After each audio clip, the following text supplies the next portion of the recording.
نہ چیخ نہ چنگھاڑ، نہ ہی اوور ایکٹنگ کی بھرمار، نہ بھاشن نہ تقریر، لیکن سوال ایسے جن کے ذریعے باپ بیٹی کے بیانیے کو دھان پان سی خاتون نے چیر پھاڑ کر رکھ دیا۔ اس سے پہلے اسلام آباد ریڈ زون کی یاترا کرنے والی خواتین و حضرات انٹرویو کرتے رہے۔ بابر اعوان کے صاحبزادے اور نامور کالم نگار عبداللہ بابر اعوان اپنے ایک کالم میں لکھتے ہیں، ظاہر ہے یہ ایسے انٹرویوز تھے جن کے لیے وقت طے کرنے سے پہلے سوال طے ہوتے ہیں۔ ایسے اسپاٹ فکسنگ جیسے انٹرویو میں راشن کے بدلے بھاشن کی لنڈا سے لگتی ہے، لیکن اس سے پہلے راشن کے بدلے بھاشن کے اس معائنے کی طرف چلتے ہیں جسے صرف سوشل میڈیا میں ہی جگہ مل سکی۔ وہ تھا بی بی سی کو دیے گئے مریم نواز صاحبہ کے تازہ انٹرویو کا وہ حصہ جس میں لیڈی رپورٹر نے پاکستان میں معیشت کی بحالی کے بارے میں سوال کیا۔ لیڈی رپورٹر نے یہ سوال بار بار دہرایا، لیکن اس کے جواب میں شور شرابے اور پریشانی کے اظہار کے علاوہ مریم صاحبہ کے منہ سے اوچھ نہ نکل سکا۔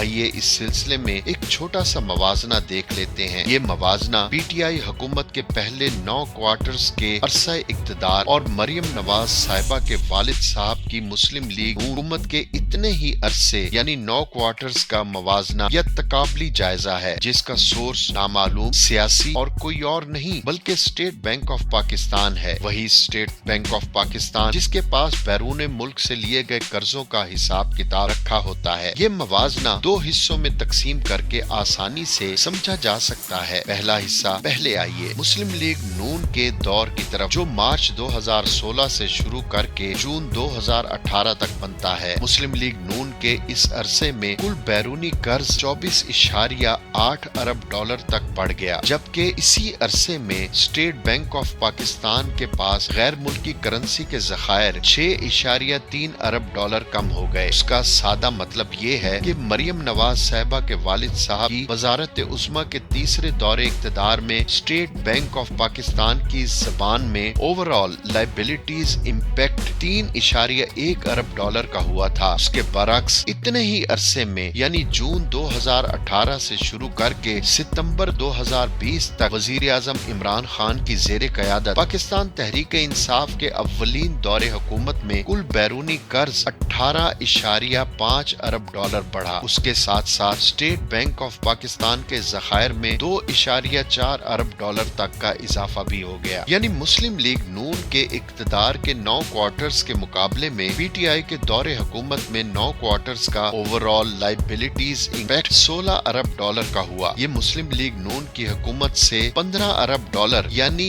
48% کم ہے۔ دوسرا حصہ مسلم لیگ نون اور پی ٹی آئی کے 9 کوارٹرز والے عرصے میں موازنے کا دوسرا حصہ قرض کی واپسی کے بارے میں ہے۔ بڑی بدقسمتی کی بات یہ ہے کہ جن حکومتوں نے پی ٹی آئی سے پہلے 30 سال کے عرصہ حکومت میں قرض لیا وہ قرض واپس کرنے میں ناکام رہے۔ اگر وہ قرض لے کر 5 سال میں اسے مناسب جگہ پر لگا کر حکومت چھوڑتے تو پھر آج پاکستان جس برے معاشی سرکل سے باہر آنے کے لیے تیار ہے وہ سرکل کبھی پیدا ہی نہ ہوتا۔ اس قرض واپس مت کرو کی مسلسل پالیسی کے نتیجے میں بیرونی قرض پاکستان کی معیشت کے لیے سب سے بڑا خطرناک مرض بن چکا ہے۔ وزیر اعظم عمران خان کی حکومت نے دن رات ایک کر کے اب تک 19.7 ارب ڈالر کا بیرونی قرض پرنسپل پلس انٹرسٹ کی صورت میں واپس کر دیا ہے۔ اس کے مقابلے میں مسلم لیگ نون کے تیسرے دور حکومت میں اتنے ہی وقت میں صرف 16.7 ارب ڈالر کا بیرونی قرض واپس کیا گیا تھا۔ اس تقابلی جائزے سے یہ حقیقت صاف طور پر سامنے آ جاتی ہے کہ پی ٹی آئی حکومت نے مسلم لیگ نون کے مقابلے میں 13 ارب ڈالر یعنی 77% قرضہ زیادہ واپس کیا ہے۔ یہاں یہ بات ہی یاد رکھنے کے قابل ہے کہ مسلم لیگ نون کے تیسرے دور کے 5 سال کے عرصے میں بیرونی قرض کی واپسی صرف 33.7 ارب ڈالر تھی۔ اس تقابلی موازنے سے ظاہر ہوتا ہے کہ پی ٹی آئی کی حکومت نے پچھلے دور کے مقابلے میں 48% کا قرض لیا ہے اور 77% زیادہ قرض واپس کر دیا ہے۔ لیڈی رپورٹر کے سرجیکل سوال کو گھمانے کی بار بار کوشش کے دوران خود مریم نواز صاحبہ نے اپنے والد صاحب کا بیانیہ ماں کر رکھ دیا۔ نواز شریف صاحب کا یہ بیانیہ مسلسل ترقی کرتا آیا ہے جس کے 4 مرحلے قوم کے سامنے ہیں۔ ابتدائی مرحلہ وہ تھا جس کے دوران نواز شریف نے بیانیے کا بیج بویا، وہ بھی جی ٹی روڈ پر اپنے بھائی کی حکومت کی طرف سے دیے گئے مکمل پولیس اس پروٹوکول اور حفاظتی کور کے 100% سائے میں یہ بیانیہ خلائی مخلوق کی مداخلت سے 3-4 لوگوں کی طرف سے مجھے کیوں نکالا کے رونے دھونے پر مشتمل تھا۔ اس کا دوسرا مرحلہ تب شروع ہوا جب نواز شریف صاحب کے پلیٹلیٹس پاپ کارن کی طرح اچھلنا کودنا شروع ہوئے، کبھی زیرو کبھی آسمان پر۔ اسی دوران قطری 3 کی کس چل گئی، لگژری ڈریم جیٹ آیا اور نواز شریف علاج کا غم غلط کرنے کے لیے ان مے فیئر اپارٹمنٹس میں پہنچ گئے جن کے بارے میں وہ نہیں جانتے کہ ان کا مالک کون ہے، خریدار کون، بینیفیشل آنر کون، لہٰذا وہ نہیں بتا سکتے کہ جناب والا یہ ہیں وہ وسائل اور ذرائع جن کے ذریعے ہم نے یہ اپارٹمنٹس بنائے۔ بیانیے کا